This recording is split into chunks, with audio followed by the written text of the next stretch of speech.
Hi everyone. So this is my name is Anna, and this is the episode 4, if I haven't lost track of time in quarantine, of the businesses of Aspiration. And in this episode, I have two lovely ladies, Rachel Arthur, who is sustainability and innovation consultant, and Karinna Nobs, who is an educated and also innovation consultant. Karinna, did I get this right? Yeah, that's good. Okay, Just sounds in great. digital fashion is my I reached excitement out at the to moment. Rachel. Oh, thank you.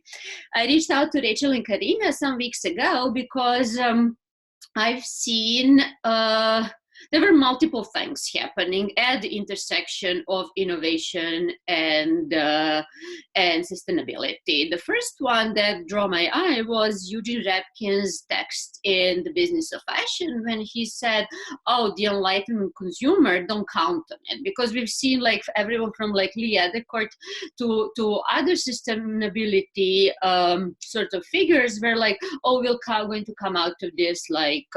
Completely changed. We're going to be more responsible and so on. So while that may be the case, it has struck me as a very Western perspective, and as a very sort of privileged perspective. Yes, sure, you already do have those with better means being more conscious about that consumption, but like imagine those who are not in a privileged position, what is that their scenario? Are they going to be like, I'm not going to buy Zara, I have lost my job during coronavirus, I want to buy sustainable? It's like let's just see like what is sort of the balance of reality and of desirable future.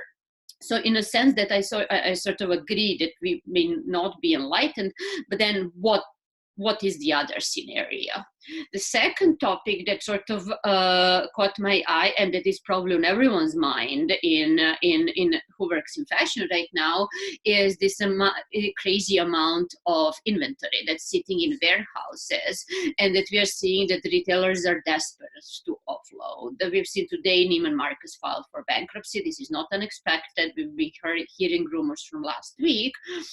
And we'll probably see more of that. Gap canceled orders for summer and for the fall. And that, of course, is something that question is, could this have been avoided in a sense? Not like overproduction has been a problem for a while, and now it sort of came to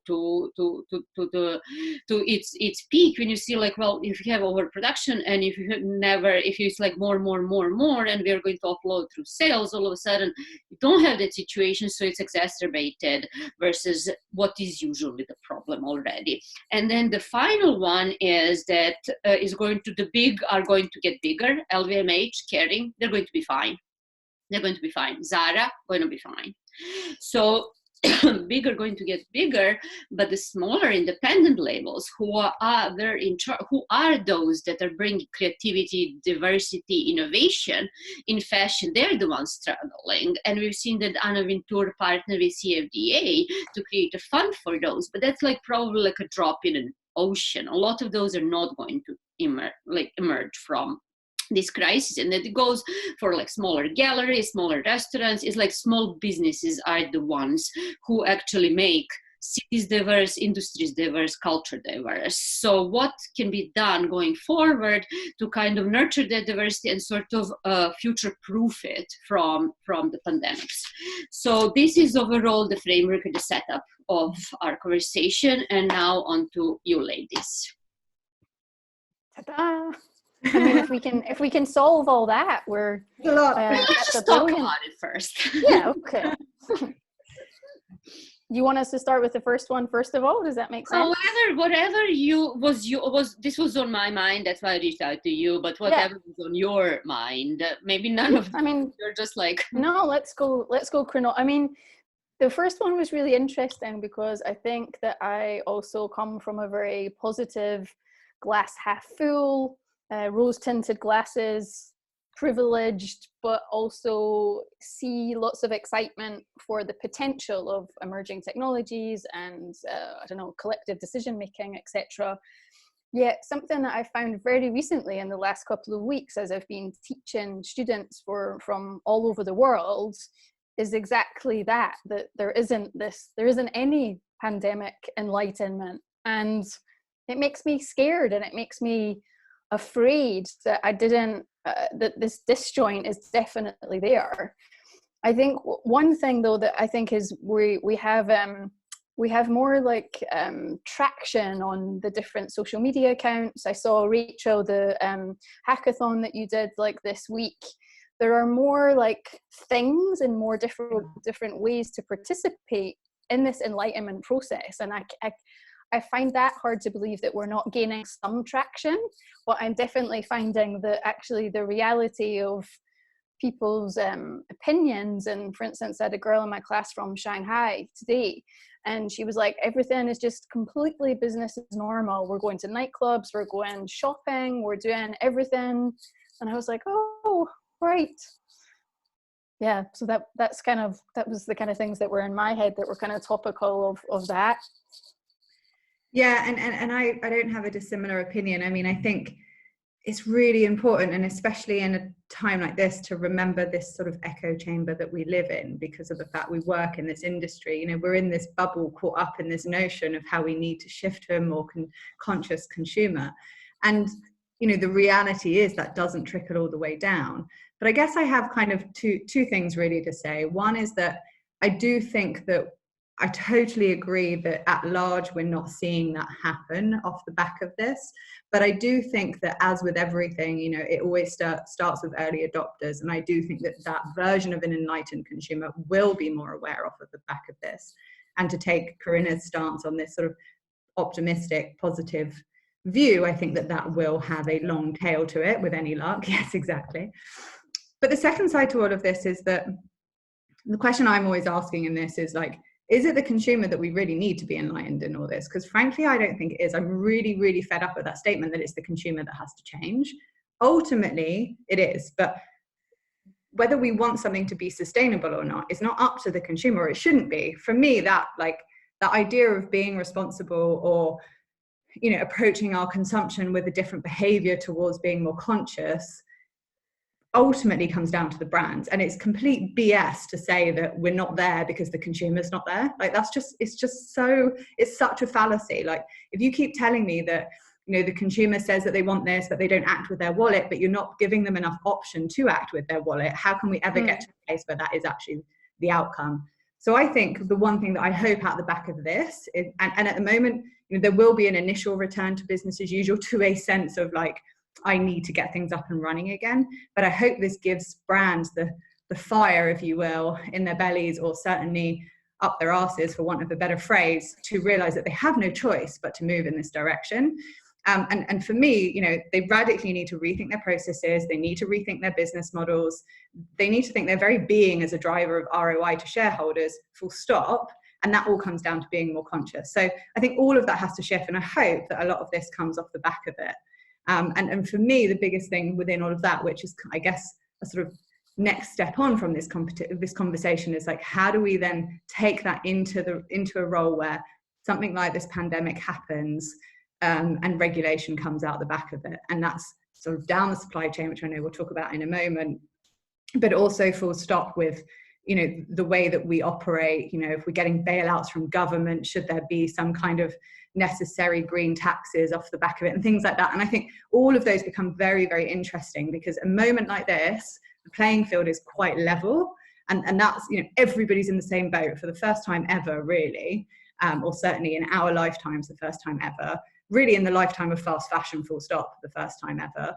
And I think that puts a bit of an onus on the brands to step up, especially the ones that have always wanted to be more conscious, or actively making moves towards it, to say, we need to put pressure on to make this mandatory. Because I actually think that can only come from the businesses themselves. You know, they're the ones that really have that power, but they don't do it because it's too competitive. So actually, if they were to push for the lobbying of that to become something that is mandatory, we could actually move to a world where that side of things is anti-competitive, which ultimately moves us to a world where hopefully consumers then become more conscious as well. So that's kind of where my brain's been a lot, like, how do we actually take the pressure off of the individual and actually not give them the choice in the long term? Like, in the long term, it, you know, and this is an idealist view, I appreciate that, but in the long term, that should be the case, you know, that actually we get to that place anyway. Yeah, I think that I agree with the consumer side of things. It's very convenient. It's a convenient excuse. Yeah, And exactly. it's also unfortunately the one that at the end of the day, these are all business enterprises. They're mostly economic enterprises, and Yeah. it's cheaper to produce 100,000 pieces than 30,000 pieces. That is where we got with our efficiency, and that's our next question, the supply chain. At the same time, business owners don't have business incentive to go sustainable. The only business incentive so far that has happened is marketing incentive. Yeah, And precisely. that is a very specific targeting of a very specific consumer. So again, we are going back to that class when it's like, oh, I want to convey my status by buying sustainable. Like we need to take that out. It needs Yeah. to become table stakes. So someone who is buying at Zara because they have to will buy sustainable just because that is on offer, and that means the industry needs to change again. So I understand both sides. It's just it's a matter of how do you force on business owners to be a B Corp, to be half this, half pro-social, half pro-economic.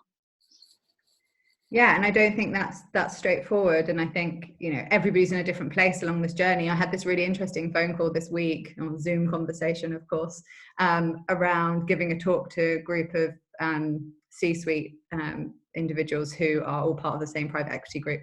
And I was having a conversation about what the discussion would be in this sort of space of sustainability. And it was really, really interesting because the guy I was talking to, who was not an expert in this space, and nor did he need to be, but he said to me, well, you know, what conversation we have, I think it will vary brand by brand, because, you know, some of them, you know, their target market's like a woman in her 50s. So she doesn't care. She just wants luxury. And then there's this version, and, you know, she wants this. And so maybe they're a bit more interested in sustainability. And my answer was like, if you want me to come in as a, you know, to be provocative, I don't care who their target consumer is. Like this CEO, full stop, needs to understand what's happening in this space and where it needs to move. And I think there is, to your point then, Anna, like, you know, to move people in this direction, there needs to be something mandated, which I massively agree in. But before that, there needs to be the education, which just isn't there still at the C-suite level. It doesn't exist. There are so many people that don't get it. And that's what I mean about being in this echo chamber, because we think it's the only conversation that's happening right now. And of course it's not, as you just pointed out, it's around efficiency still. That's the number one driver at this point, especially right now, it's about inventory. And actually anything else isn't important to them currently.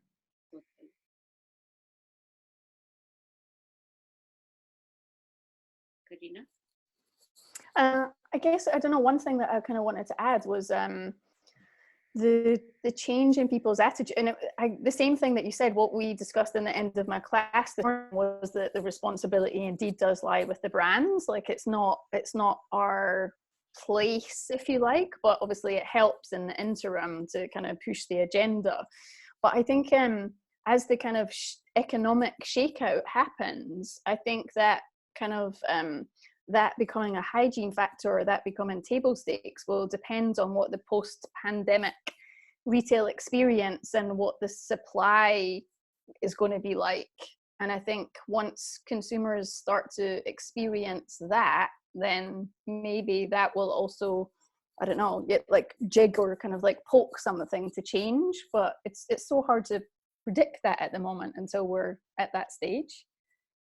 Yeah, I agree. I think there's like little glimmers of hope, but again, this may be from the bubble that we're in, or indeed the people that I'm talking to, or the Instagram posts that you know fit my algorithm the best. But you know, subjects like circularity, you know, obviously that's highly complex when it comes to supply chain. But I do feel like, you know, there's this crazy amount of conversation happening right now about the fact that, you know, we've gone 2 generations without knowing how to sew a button on and things like that. And you know, that's kind of shifting. We're all starting to think, you know, well, actually, you know, maybe right now I can repair some of these items. And I think that's really interesting. I think it's quite an outrage actually that we don't know how to do really basic sewing. You know, so many of us didn't get taught that. I did get taught it in school, but so many of us didn't get taught that in school in our generation now. And so I think, you know, some of that mindset change maybe is a good thing that comes out the back of this, that we're all learning, even if it's for a short amount of time, how to live with what we have. And some of those behaviors may carry on. true, although we never wear things enough that we need to fix them. You know what I mean? It's like you never have Oh, I don't know. so you do. Well, you're like 1 in 1,000,000 in so many And I ways. have got far too many dresses, and I still wear the stuff I have to But death. you know what I'm saying? It's kind of like how old are your stuff? I have some stuff that's like 10 years old, and I'm like, oh my god, it's so amazing that I have something that's 10 years old, you know. But 10, like, talk about that, like, you know, like, in order for something to break, it needs to be around for a really long time. And I just don't know if that's sort of the reality. And for me now is like, okay, so now everyone has this like loads of inventory, so that is going to be the mother of all sales at the end of the year, and that is not the solution. So again, I keep going back, like what you, Rachel, also mentioned, is like efficiency. It's like everything. The business is like McKinsey and Harvard Business School and everything. It's like about how do you cut costs? How do you make things more efficient? How do you kind of maximize everything? And I just think that breaks the fastest when you have something that's so lean, so just in time. Yeah, but and I agree, like that is the ultimate thing in the industry, but the industry is so bad at it. Like we think there's still inefficiencies within there. Massive inefficiencies. And I mean, we're really good at doing the side effect of, you know, of like being so efficient. Yes, exactly. And that's the point. Like but there's a big difference between speed and efficiency. And I think that's the point. The industry's become really good at being fast, but it is not really good at predicting demand accurately. And that's the biggest gap. So, you know, this pandemic aside, because in many ways the excess inventory now is obviously because everything's stopped. But, you know, full stop in this industry, we waste millions constantly. You know, what is it? 100 billion items, 100 billion tons. No, 100 billion items, I'm going to get this wrong, 100 billion items of clothing go into landfill or incineration within the first 12 months. That is nuts. I have got that wrong. It's 100 billion items get produced. 1/5 of those go into landfill or incineration within the same 12 months. Either way, it's mind-blowing. And that is just straight down to, obviously there's the consumer element of what we all throw away, and we know that the overconsumption side of things and the sort of habit of fast fashion is a negative. But the majority of that comes from the brands themselves because they've not got it accurate in the first place. Right. So I think it's really important to remember that difference between efficiency and actually absolutely. I mean, I have a beef with efficiency myself, because like we see, like with the healthcare system, like hospitals were run as businesses, so you have to maximize the number of beds, and you need to maximize the number of patients that a doctor sees, and so on. There is no slack, in a sense, you know. So of course, if something unpredicted happens, then it breaks down. The same with groceries. It's not that there was not enough toilet paper, it's just in time production. So I agree, I'm coming from, and I do think that, like, I think we talked about it before, that is actually technology that allows you to predict supply and demand, and to have scenario planning, to have like different scenarios, and every year you can say, hey, if something unpredictable happens and we have to shut down, what now, you know? Or people are not buying as much as we are producing, we need to go back to suppliers and renegotiate the terms. So the question for me is, who has the power to renegotiate those terms? Because independent brands do not.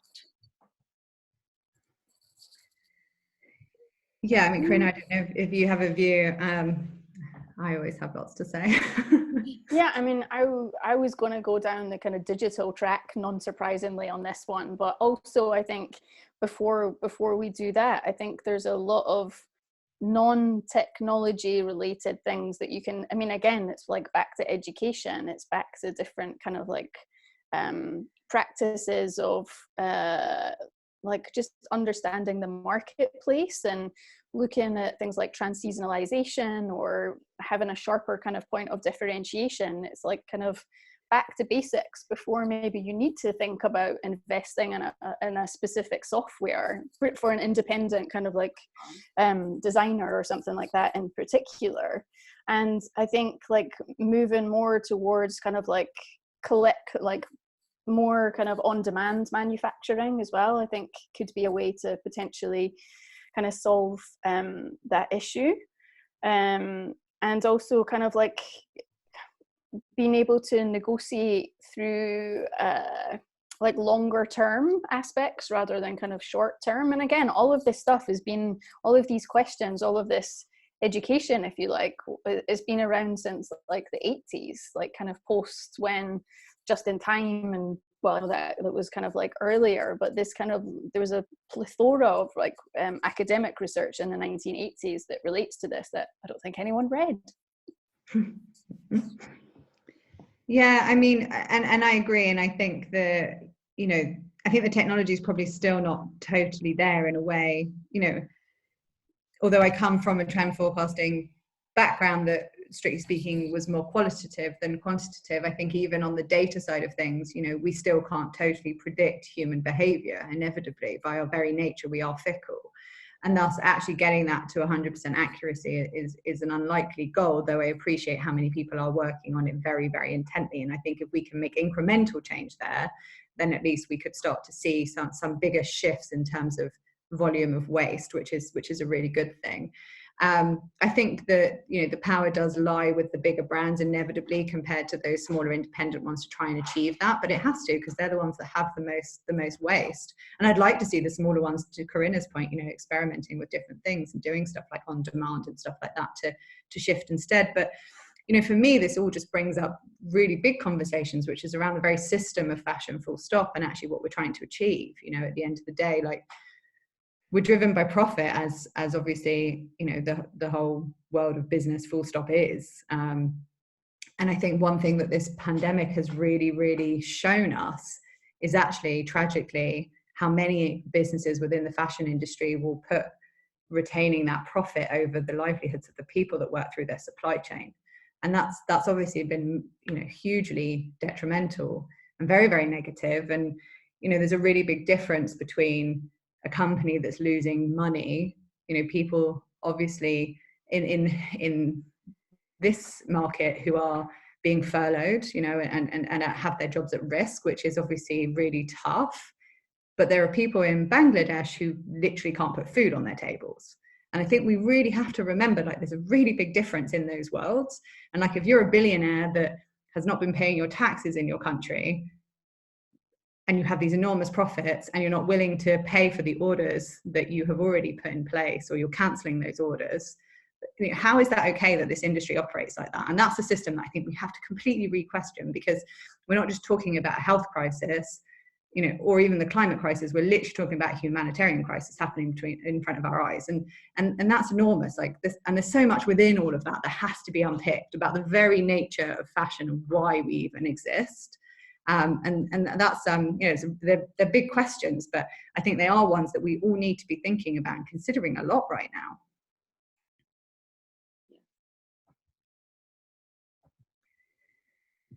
So yeah, that's a lot of my big focus currently, is thinking about the very economics of it.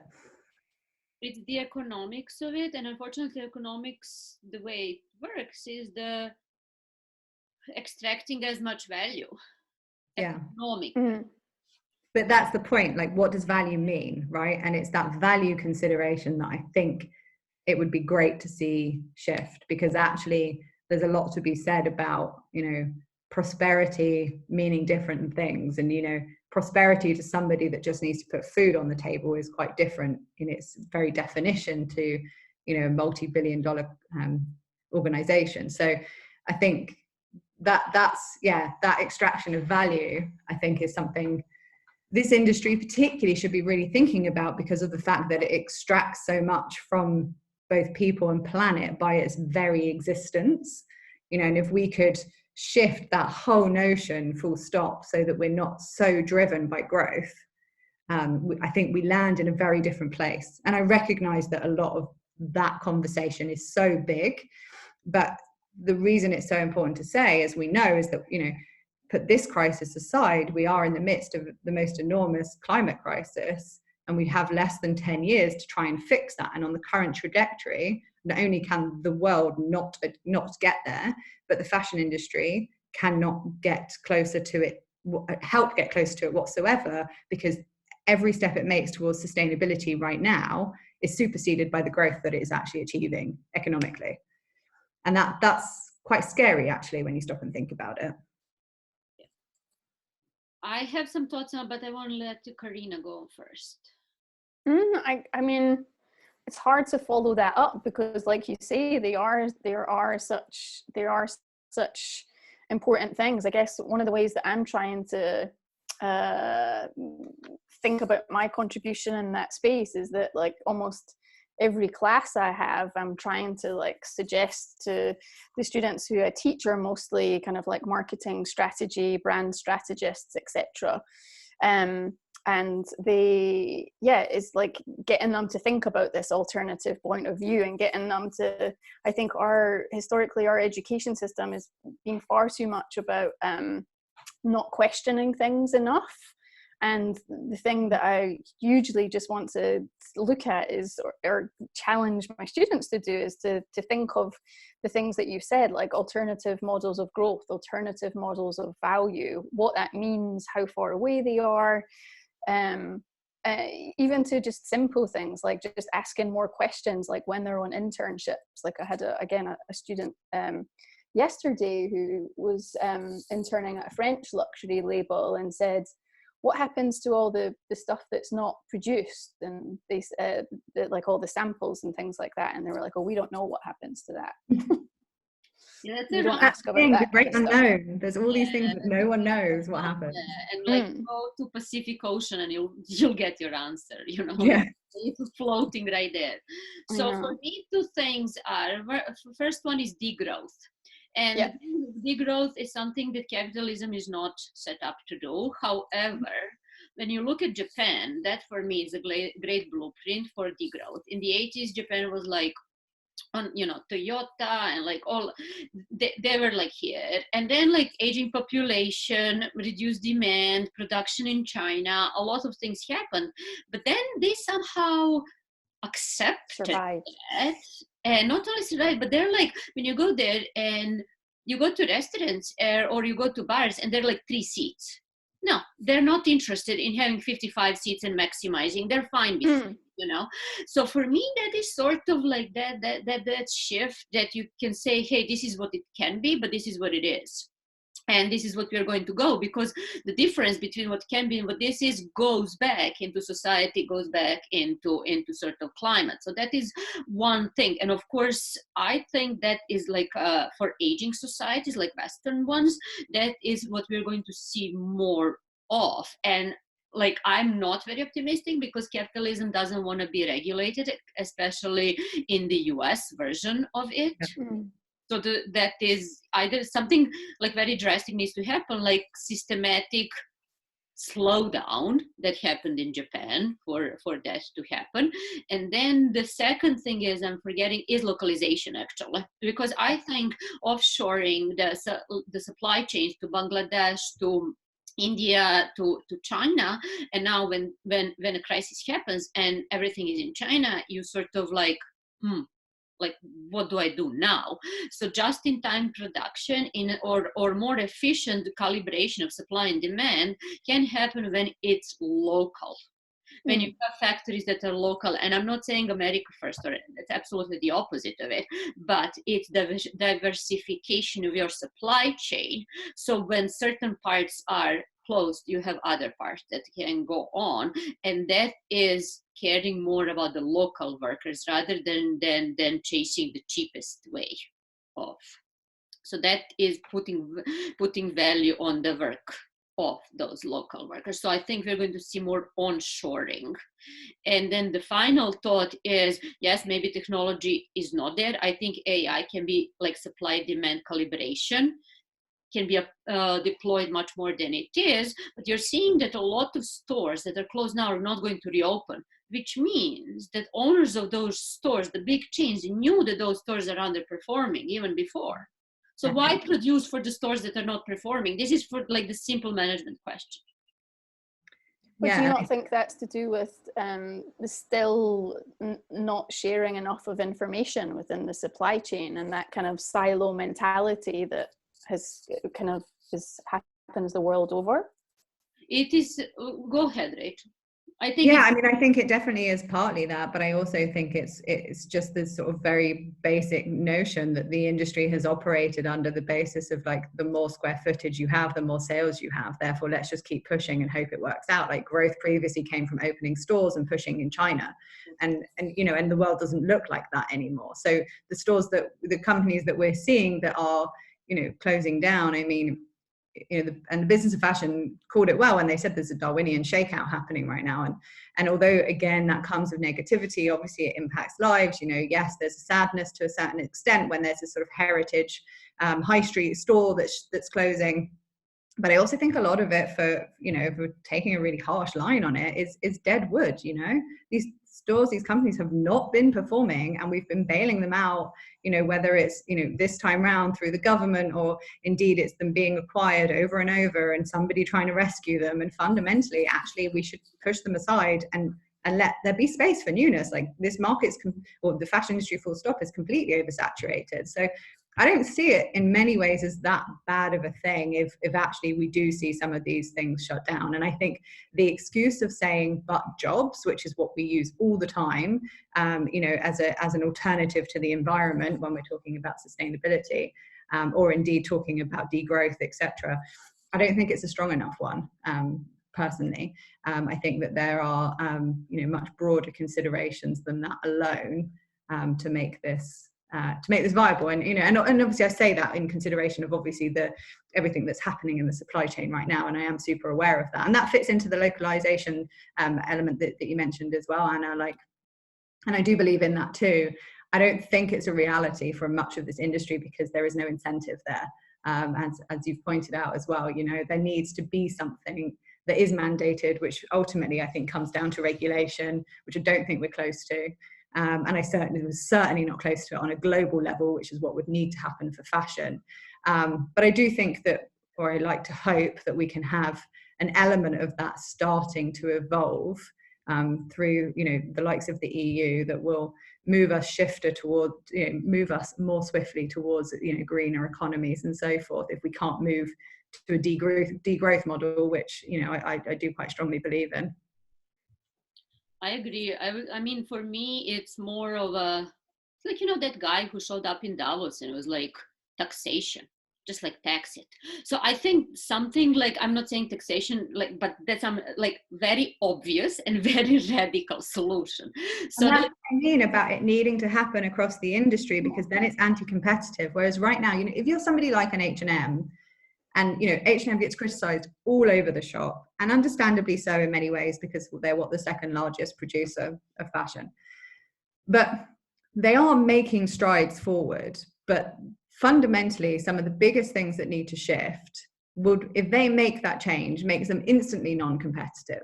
So that's for them something that's not good. It's, you know, it's a no-brainer that they don't move in that direction right now. If they did, it would be very, very radical to do so. Whereas if the entire industry was mandated to do that, you know, so it became a standard that everybody had to, it's anti-competitive, because, you know, and I say that in a good way, because then we end up in a scenario where actually you're on the same footing again. So your competition continues in light of these regulations that have been put in place. Right. So that is I mean, that's anti-capitalism basically, because capitalism is invisible hand. Competition gives greater, you know, good. But you can still have the competition. That's my point. The competition continues to exist on every other footing. Work that is right, that it is imposed on everyone. Right. Yeah, but it is. You're right. You know, it moves us into a big conversation about anti-capitalism. That's what I'm saying. The moment you have regulation of a market, it's not anymore invisible hand. But I mean, like, I completely agree. I think that brings us to the last sort of question, which is that diversity, creativity, independent designers. Because I think at the same time, you've seen two different scenarios. Again, in Japan, you have all those like small, they're thriving because they can, because it's degrowth. You know, no one is going to price them out of their stores. Whereas in Hong Kong, you have like sort of the opposite trajectory. 20 years ago, Hong Kong was beloved destination, not just for business, but we had all those like small independent shops, and that was like that fabric of the city was much more complex. And now we almost have all cities looking alike. and that also like transport that what is the city to the industry, and you will have like in interior design, in fashion, in luxury, you will have like similar things. So the question, I mean, that's the problem, but the question more is how to make sure that that independent, smaller, those who rely on their own cash flow continue to rely on it. I wrote for this question, we need a fashion Robin Hood.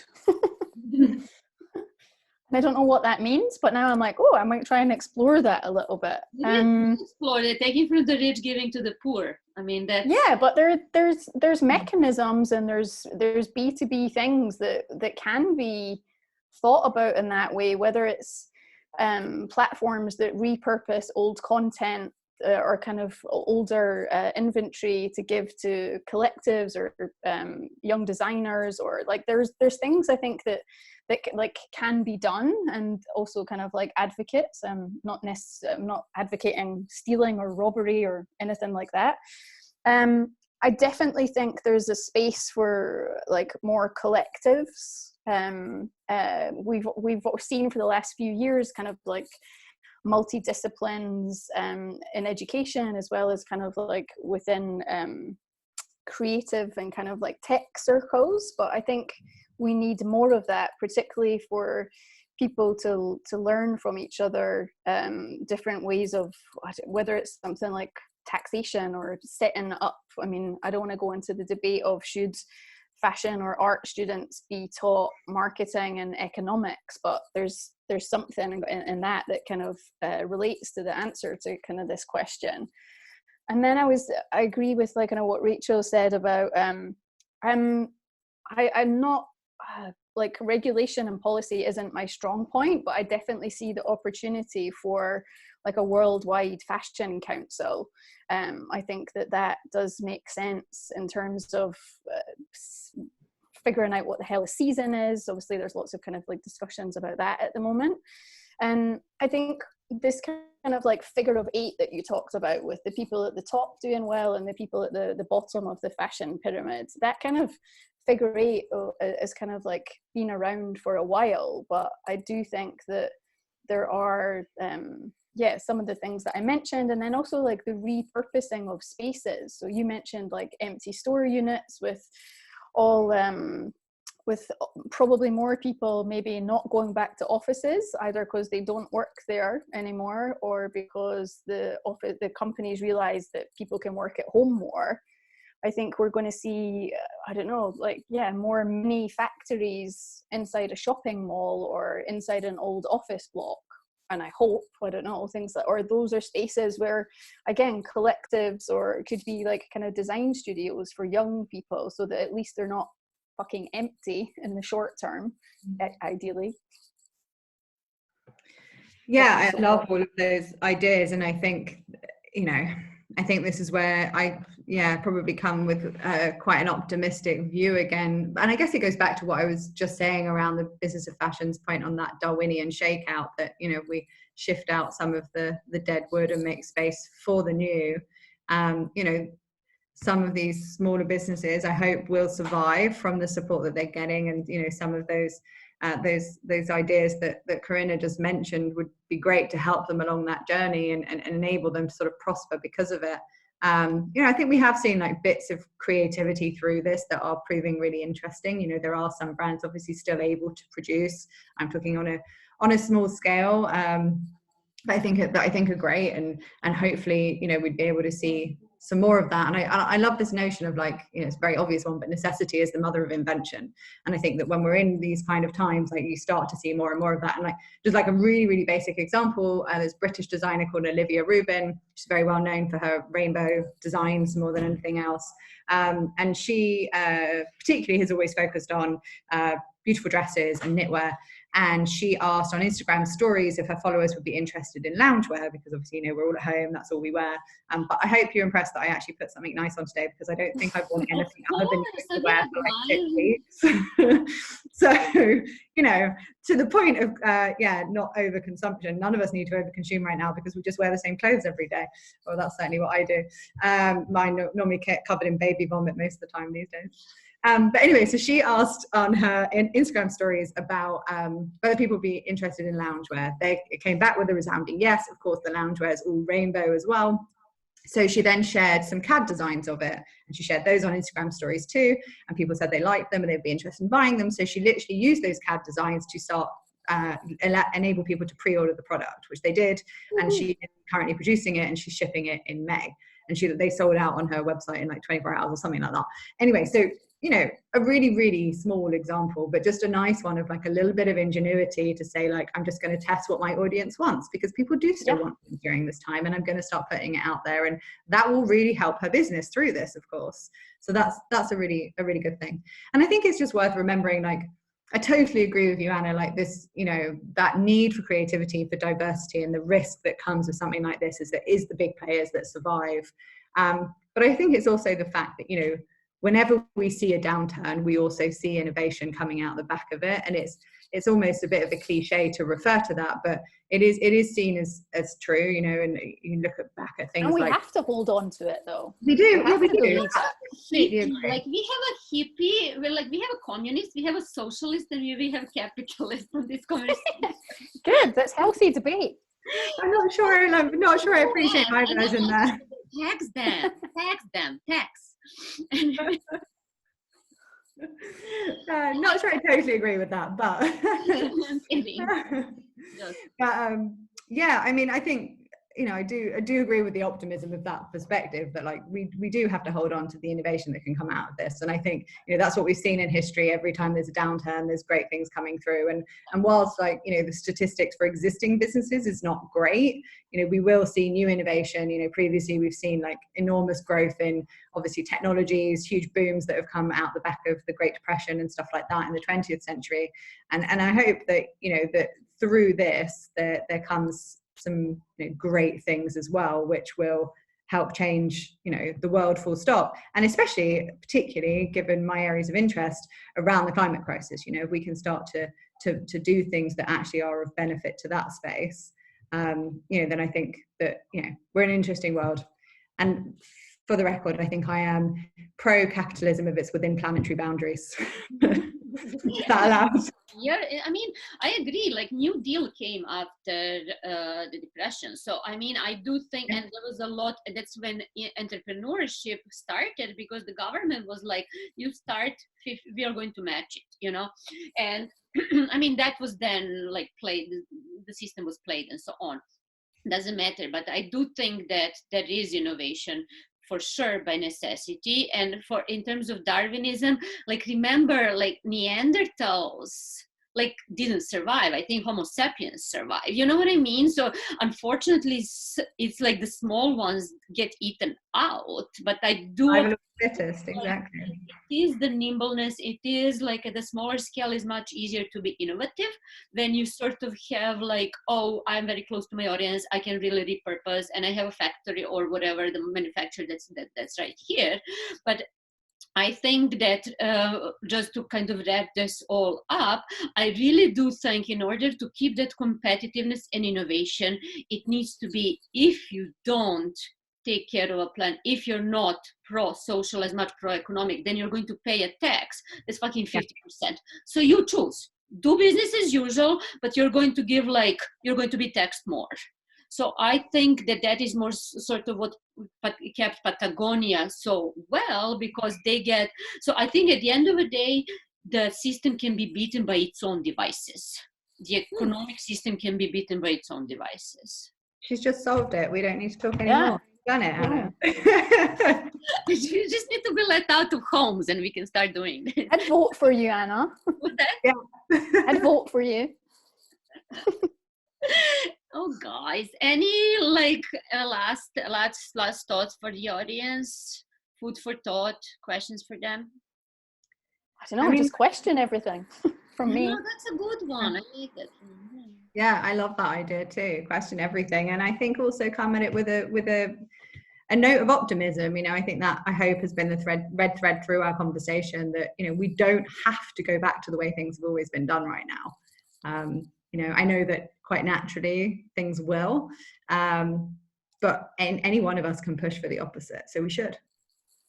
Okay, great. Thank you very much, both of you. It was such a pleasure. Thank you, Anna. Thank you. Thank you.